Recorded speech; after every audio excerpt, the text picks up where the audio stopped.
যদি একটা রেস্টুরেন্ট থাকতো তাহলে আমরা ওই রেস্টুরেন্টে খেতে যাইতাম। সো আমি যেটা বোঝাতে চাচ্ছি সেটা হলো গিয়ে অনেক সময় দেখা যায় অনেক স্কিল্ড মানুষ থাকে, আমাদের চারপাশে অনেক স্কিল্ড মানুষ আছে এবং আমি শিওর আপনারও অনেক স্কিল আছে, হয়তো আপনি জানেন না, বাট এটা খুব রেয়ার যে কোনো মানুষের কোনো স্কিলই থাকবে না, কোনো না কোনো স্কিল আপনার ডেফিনেটলি আছে।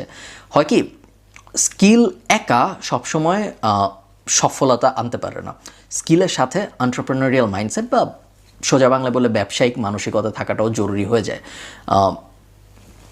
অনেক ভালো যে রান্না করতে পারে, নট নেসেসারিলি তার সবচেয়ে বড় রেস্টুরেন্টটা থাকবে মার্কেটে, সবচেয়ে ভালো রেস্টুরেন্টটা তারই থাকবে যে মোটামুটি থেকেও একটু ভালো রান্না করতে পারে, অথবা ভালো রান্না যে করতে পারে তাকে খুঁজে বের করতে পারে এবং একটা রেস্টুরেন্ট চালাতে পারে বা একটা ব্যবসা চালাতে পারে। আপনারা কি বুঝতে পারছেন আমি কি বোঝাতে চাচ্ছি?